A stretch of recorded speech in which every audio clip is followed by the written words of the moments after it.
Hindi pa man pumapasok sa Philippine Area of Responsibility ang bagyong may international name na Haiyan.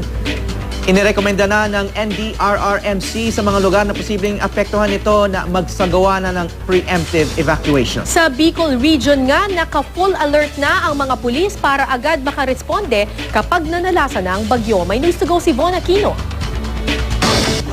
Dahil sa banta na papasok na bagyong papangalanang Yolanda, inalerto na ng National Disaster Risk Reduction and Management Council ang mga lokal na pamahalaan na posibleng maapektuhan ng bagyo.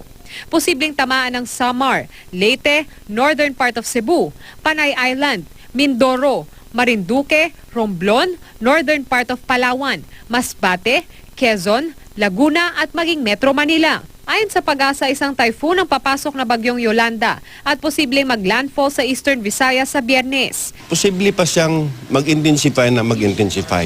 Mas malaki ang damage kasi kayang i-uproot yung mga puno, tumbahin yung mga electric post, tanggalin yung bubong ng bahay. Kaya naman panawagan ng NDRRMC sa mga lokal na pamahalaan. Yes, we are appealing sa ating mga local executives na kung kinakailangan mag-preemptive evacuation, mas maganda itong gawin natin. Meron na tayong experience factors, yung Sendong, yung Pablo, nakita natin yung mga naging effect nitong mga bagyong ito. And mas makabubuting isagawa itong preemptive evacuation sa mga kababayan nating nasa mga alanganing lugar.